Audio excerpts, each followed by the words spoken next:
Muy buenos días. Primero que todo, como siempre, agradecer a Dios por este nuevo día que nos permite levantarnos. Gracias a don Bienvenido Rodríguez y a su familia que nos permite llegar a todos ustedes cada lunes con los lunes urológicos en la receta médica. Iniciamos con el tip urológico de la semana. ¿Cuáles son los signos y síntomas principales del cáncer de testículo? ¿Y en cuál rango de edad es más frecuente? Dentro de los síntomas que puede presentar un cáncer de testículo están la sensación de pesadez, el aumento del tamaño del testículo, una leve molestia en el testículo, ginecomastia en algunos pacientes, esterilidad, entre otros síntomas. Ante la duda, visite a su urólogo. Ese es el tip urológico de hoy, porque nosotros en el día de hoy pues vamos a hablar de un tema relacionado con el cáncer. Bueno, vamos a hablar de manera general del cáncer urológico. Sí, quise que habláramos de ese tema de manera pues coordinada, como siempre lo hacemos, para orientar a nuestra radio oyente, a nuestros radio oyentes que están en constante sintonía con la Z101, porque mañana se celebra el Día Mundial del Cáncer. O sea, cuando hablo del cáncer me refiero a todos los cánceres. Entonces, creo oportuno que el día de hoy pues se lo dediquemos al cáncer en urología. Por eso pues decidimos hacer ese tema. Y el tip del cáncer de testículo precisamente también por lo mismo, para pues hacer un repaso de los diferentes tipos de cánceres que pues afectan el área urológica. Sí, bueno, dentro del tip que usted nos da, maestro, porque nosotros asociamos a cáncer muchas veces a la edad, es decir, a mayor edad se supone que la mayoría de los cánceres van a ser más frecuentes, pero ¿por qué no iniciar diciendo de manera general lo que es cáncer, lo que significa cáncer? Porque la gente debe saber que nosotros tenemos billones de células en nuestro organismo y esas células tienen una muerte programada, es decir, se van a replicar como fotocopia y uno se renueva en todo momento. Eso es lo que pasa desde que uno es niño hasta que uno envejece y muere. Pero ¿qué es, en términos generales, cáncer? Sí, el cáncer es, vamos a decir, en un término llano, en un término que sea digerible, que se entienda, es cuando las células se degeneran, las células empiezan a multiplicarse de manera descontrolada. Es como cuando, no es una comparación ni como tal, pero por ejemplo cuando hay una rabieta, que un hijo, que yo no tengo control con ese muchacho, porque... Entonces las células del cáncer es esto lo que hacen, que empiezan a multiplicarse, pero empiezan a dañar el tejido. Hay un cambio en la estructura de la célula. Entonces todos los cánceres se manifiestan de esa manera, un descontrol, un crecimiento descontrolado. Hay un término muy popularizado que significa tumor. Y el tumor, que es un agrandamiento de un tejido, puede ser a expensas de células normales, quizá alteradas, pero lo que se relaciona directamente con cáncer es células malignas. ¿Cuál sería esa diferencia entre un tumor cualquiera, que también se puede clasificar como tumor benigno, y esas células malas, ese tumor maligno, para que la gente siga entendiendo mejor? Sí, eso muy, muy interesante lo que tú dices, Ledesma, porque cuando se habla de tumor, el paciente se impacta de una vez, porque el tumor, la gente tiene el concepto que el tumor es cáncer, pero no es correcto. Un tumor puede ser un quiste, que puede ser de agua o puede ser de grasa, y a eso se le llama tumor. De hecho, y es bueno que lo digamos por este medio para concientizar a nuestros radioyentes, muchas veces se utiliza o utilizan el término tumor con el paciente para intimidarlo. Se va a escuchar un poquito duro y mal, pero el paciente interpreta que tiene un cáncer. ¿Por qué? Porque he visto muchos pacientes que me dicen, no, porque el doctor me dijo que tengo un tumor en la próstata. Todos los hombres, escuchen bien, todos los hombres por encima de los 40, 45 años de edad tienen un tumor en la próstata. ¿Por qué todos tienen un tumor en la próstata? Porque todos tienen algún crecimiento, por mínimo que sea, puede ser benigno, puede ser maligno, pero a eso se le llama tumor. Pero eso no quiere decir que usted tenga cáncer, simplemente que ya la próstata ha crecido, tiene una hiperplasia y eso se llama tumor. Pero si yo tengo un paciente que también tiene cáncer, también yo le puedo llamar tumor. Entonces, el tumor es un nombre, vamos a decir, que se utiliza para los dos aspectos, en este caso la próstata, o también puede ser de riñón, que vamos a hablar también de los tumores o de cáncer de riñón. Yo puedo decirle a un paciente, usted tiene un tumor en el riñón, pero puede ser puede ser quístico, o puede ser de grasa, o puede ser de sangre, un hemangioma a nivel de tumor, pero puede ser un cáncer también. Entonces, lo que debemos hacer en este paciente cuando le hablemos de tumor es diferenciar si es un tumor benigno o si es un tumor maligno, que es el cáncer. Cuando hablamos con el término cáncer urológico, nos referimos a todos los cánceres que afectan el sistema urológico o que afectan nuestra especialidad. Y esto inicia desde las glándulas suprarrenales, que son unas glándulas que están encima del riñón, involucra al riñón como tal, como órgano, el cáncer de riñón, el cáncer de vejiga, el cáncer de próstata, el cáncer de pene, el cáncer de testículo. O sea, esos son los cánceres que decimos cáncer urológico. Y el cáncer del uréter, que no es tan frecuente, pero sí puede ocurrir, que es el conducto que comunica el riñón con la vejiga.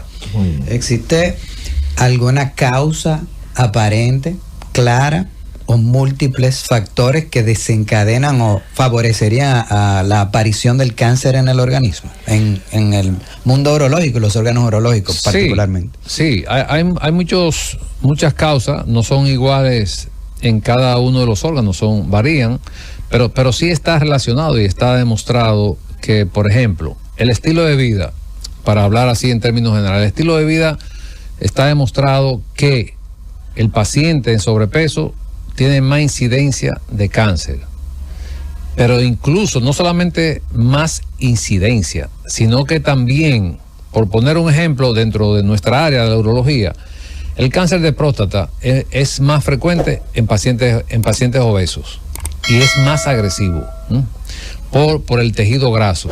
Entonces, ese es un factor, por ejemplo, desde el punto de vista de estilo de vida, que se puede cambiar, pero también tenemos que mencionar ahí los hábitos tóxicos de este paciente.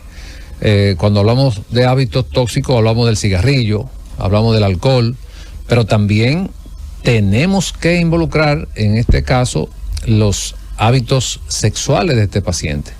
O sea, no es lo mismo, por ejemplo, un paciente que no haya tenido nunca una enfermedad de transmisión sexual a un paciente que constantemente, 1 o 2 veces al año, tiene una enfermedad de transmisión sexual. Este es un paciente que tiene más probabilidad de desarrollar un cáncer. Este paciente que tiene muchas enfermedades de transmisión sexual, que generalmente son pacientes promiscuos, tiene más probabilidad de desarrollar un cáncer. Entonces, también tenemos la parte genética, que ya esto es, vamos a decir, no tenemos control sobre esto, pero sin embargo, se han hecho estudios en pacientes gemelos desde el punto de vista genético, y uno de esos gemelos lleva una vida descontrolada, que fueron los factores que mencioné anteriormente, y el otro lleva una vida más controlada, con un buen estilo de vida, y se ha demostrado que aunque los dos van a desarrollar un cáncer, el que lleva hábitos que no son saludables, lo desarrolla más temprano, y es mucho más agresivo el cáncer en ese gemelo. Entonces, definitivamente que sí, que la evidencia está ahí comprobada, que esos son factores que ayudan a que el paciente pueda desarrollar un cáncer más temprano y que sea más agresivo. Dentro de los tumores urológicos, nosotros muchas veces hablamos del cáncer de próstata porque es quizás el más frecuente de todos. Bueno, no es quizás, sin miedo a equivocarnos, es el más frecuente. Y es el que más abordamos. Pero ¿cuál sería el segundo lugar en términos urológicos de los cánceres? ¿Cuál sería el más frecuente después del cáncer de próstata? Bueno, dentro de la urología, por eso el tip que dimos, por ejemplo, el cáncer de testículo, pero es bueno mencionar que el cáncer de testículo está en una edad que es más frecuente, entre los 14, 38, 40 años de edad. Entonces varía el periodo de acción de la vida de la edad del paciente, cambia en ese sentido.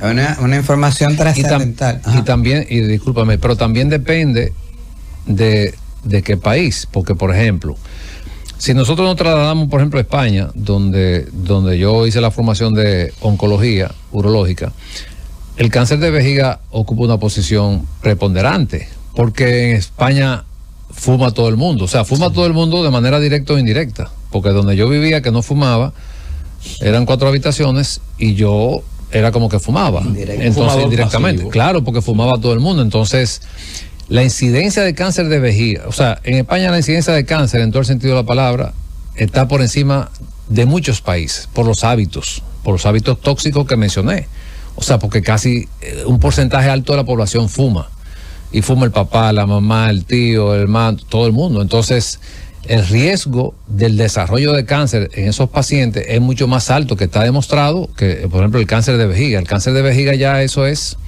de los principales cánceres que se tratan en urología, al igual que el cáncer de riñón, por los mismos hábitos que habíamos mencionado.